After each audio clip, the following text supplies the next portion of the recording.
নমস্কার। এরুচর্চার পক্ষ থেকে সকলকে অনেক অনেক শুভেচ্ছা। এখন আমি দুটো বিষয় নিয়ে আলোচনা করব। বিষয় দুটো কিন্তু সেই একই ব্যাপার, ৬০ আর ৬৫। ভেবেছিলাম ৬০ আর ৬৫ নিয়ে আমি আর আলোচনায় যাব না। ৬০-৬৫ নিয়ে অনেক আলোচনা হয়েছে। এতক্ষণে শিক্ষক শিক্ষিকারা কিন্তু তারা মত ঠিক করেই ফেলেছেন কে ৬০ নেবেন বা কে ৬৫ নেবেন।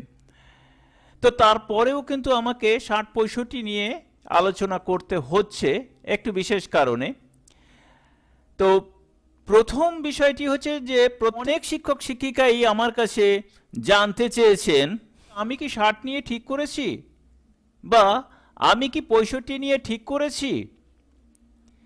আর দ্বিতীয় যে বিষয়টি নিয়ে আলোচনা করব সেটা হচ্ছে যে সমস্ত মুখ্য শিক্ষক, সেটি এসএসকেরই হোক বা এমএসকেরই হোক, যে সমস্ত মুখ্য শিক্ষক ৬০ অপশন নেবেন বা নিয়েছেন তাদের বেতন কি কমে যাবে। তো দেখুন, এসএসকের ক্ষেত্রে তো বেতন কমার প্রশ্নই নেই, তা এমএসকের ক্ষেত্রে বেতন কমার একটা প্রশ্ন থাকতে পারে। তো প্রথমে আমি এই বিষয়টি আলোচনা করে নিই, তারপরে না হয় প্রথম বিষয়টি নিয়ে আলোচনা করব। তো প্রথমেই আমি বলি, যে সমস্ত মুখ্য সম্প্রসারক বা সম্প্রসারিকা রয়েছেন তারা যদি ৬০ অপশন নেন তাহলে তো তারা প্যারার মর্যাদা পাবেন। আর মাননীয় শিক্ষামন্ত্রীর ঘোষণা অনুযায়ী বা শিক্ষা দপ্তরের নির্দেশ অনুযায়ী ৬০ অপশন যারা নেবেন তাদের কিন্তু বেতন হয়ে যাচ্ছে ১৩,০০০ টাকা।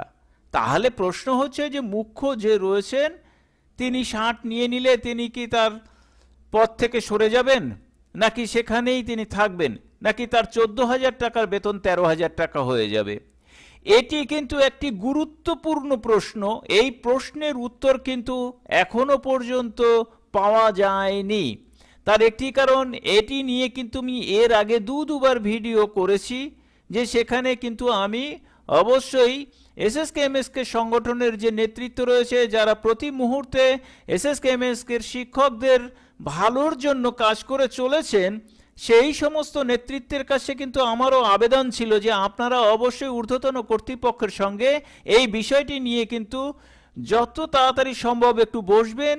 বসার ফলে আপনারা একটু জানতে চাইবেন যে যদি কেউ ৬০ নেয় তাহলে সেক্ষেত্রে তার বেতন কি হবে। আমি কিন্তু এর উত্তর এখনো পাইনি এবং আমি অনেক জায়গাতে খোঁজ নেবার চেষ্টা করে দেখেছি, সেখানেও কিন্তু কেউ এর কোনো উত্তর দিতে পারেনি। কারণ এটি কিন্তু একটি বেশ গুরুত্বপূর্ণ বিষয় এবং একটু ধোঁয়াশাপূর্ণ বিষয়ও বলা যেতে পারে। শুধু ধোঁয়াশাপূর্ণ নয়, একটি জটিল বিষয়ও কিন্তু। কারণ ৬০ অপশন নিলে যখন সে প্যারার মর্যাদা পাচ্ছে এবং বেতন কমে যাচ্ছে, তাহলে মুখ্য হয়ে সে ৬০ অপশন নিলে তার পরিস্থিতিটা কি দাঁড়াবে এটি কিন্তু বলা যাচ্ছে না।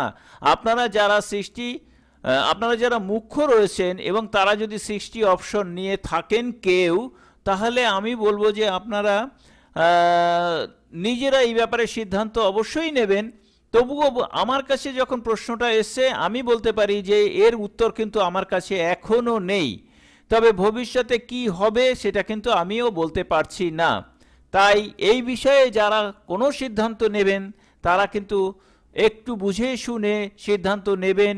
যদিও সিদ্ধান্ত হয়তো অনেকেরই নেওয়া হয়ে গেছে, তবুও আমি বলবো যে এই বিষয়ে সিদ্ধান্তটা কিন্তু এক বেশ জটিল আকার ধারণ করে রয়েছে এই মুহূর্তে।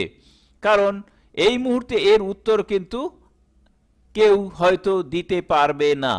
একমাত্র শিক্ষা দপ্তর যদি নতুন নির্দেশ কিছু দিয়ে থাকে বা মিশন যদি কোনো নতুন নির্দেশ দিয়ে থাকে, তবেই কিন্তু এর উত্তর পাওয়া যাবে। তাই আমি অবশ্যই আবার সেই সংগঠনের নেতৃত্বকে বলবো, আপনারা যত দ্রুত সম্ভব এই বিষয়টি নিয়ে ঊর্ধ্বতন কর্তৃপক্ষের সঙ্গে একটু আলোচনা করুন। যাব প্রথম বিষয়টি নিয়ে, আমি কি ৬০ নিয়ে ঠিক করেছি নাকি আমি কি ৬৫ নিয়ে ঠিক করেছি। তাই এই বিষয়ে বলি, ধরুন কারুর বয়স ৫৫ বছর, তিনি যদি প্রশ্ন করেন যে আমি কি ৬০ নিয়ে ঠিক করেছি, মা তিনি যদি প্রশ্ন করেন আমি ৬৫ নিয়ে কি ঠিক করেছি। দেখুন, এই ঠিক বা বেঠিক এই বিষয়টি বলার কিন্তু আমার এখতিয়ারে নেই। কারণ আপনারা হয়তো অনেকেই বলেছেন যে এখতিয়ারই যদি না থাকে তাহলে আপনি বলছেন কেন ৬০ নিন বা ৬৫ নিন। তো সেক্ষেত্রে বলি যে দেখুন, এখানে আমি ৬০ নিন বা ৬৫ নিন কথাটা বলতে পারি না। আপনি কি নেবেন সেটি আপনারা ঠিক করে নেবেন, বা কি নিয়েছেন সেটিও হয়তো আপনারা একটা বিচার বিবেচনা করে নিয়েছেন। তো সেক্ষেত্রে হয়তো আপনি যদি মনে করেন যে শার্ট নিয়ে আমি ঠিক করেছি, তাহলে আপনার যদি আত্মবিশ্বাস থেকে থাকে তাহলে অবশ্যই আপনি শার্ট নিয়ে ঠিক করেছেন। আবার যদি মনে হয় যে না, আপনার আত্মবিশ্বাস রয়েছে যে না, শার্ট নিলে ঠিক হবে না, 65 নিলেই ঠিক হবে, তাহলে যদি আপনি 65 নিয়ে থাকেন তাহলে আমি বলবো যে আপনার দিক থেকে আপনি ঠিক করেছেন। কারণ এই বিষয় নিয়ে সংগঠন, যে সমস্ত সংগঠন রয়েছে তারা হয়তো নির্দিষ্ট করে বার্তা দিচ্ছে যে আপনি 60 নিন, না হলে আপনি 65 নিন। আপনি যদি সেই সংগঠনের সঙ্গে সহমত পোষণ করেন তাহলে আপনি সেই সংগঠনের বক্তব্য অনুযায়ী কাজ করবেন। আর যদি মনে হয় সংগঠনের মতের সঙ্গে আপনার মিল হচ্ছে না, তাহলে আপনি আপনার নিজের মত অনুযায়ী কাজ করবেন। আর আমি কিন্তু কোনো শিক্ষক শিক্ষিকাকেই 60 নেওয়ার জন্য সওয়াল করছি না, বা 65 নেওয়ার জন্যও কিন্তু সওয়াল করছি না। আমি শুধু বলছি যে 60 এবং 65 নিলে কি সুবিধা বা কি অসুবিধা সেইটুকুই আপনাদের সামনে বিগত ভিডিওগুলোতে তুলে ধরেছি। তো এই মুহূর্তে আমি 60-65 নিয়ে বাঁকুড়া জেলার একজন এমএসকে শিক্ষক, তার একটি মন্তব্য আমি আপনাদের সামনে তুলে ধরব। এই মন্তব্যের দায় কিন্তু আমার নয়, যিনি এই মন্তব্য করেছেন সেটি আমি সবার উদ্দেশ্যে শেয়ার করব, কারণ মন্তব্যটি আমার ভালো লেগেছে। তা সেই মাস্টারমশাইয়ের যে বক্তব্য সেটি এখন আমি আপনাদের একটু শুনিয়ে দিই। একটা কথা বলি, 1994-95 সালে প্রাথমিক শিক্ষকদের 65 পর্যন্ত চাকরির মেয়াদ ছিল। সরকার সেই সময় একটা অপশন নিয়ে এলো, যারা 60 অপশন দেবে তারা নিউ স্কেল পাবে, যারা 65 নেবে তারা ওল্ড স্কেল নেবে। সেই সময় কিছু শিক্ষক যাদের বয়স 57, 58, 59 বা 60-এর দোরগোড়ায়, তারা ওই নেতৃত্বের কথায় একটা প্রোটেস্ট দিয়ে অপশন দিল যে আমরা 65 করবো, নতুন স্কেলও নেব।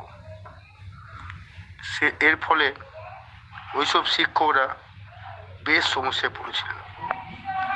4 বছর থেকে 5 বছর পরে কোর্টে কেসটা ফয়সলা হলো, এবং ওইসব শিক্ষকরা আবার পুনরায় 60-এ একটা অপশন দেওয়ার সিদ্ধান্ত নেওয়া হলো। আরও 2-3 বছর পরে তারা পেনশন শুরু হলো।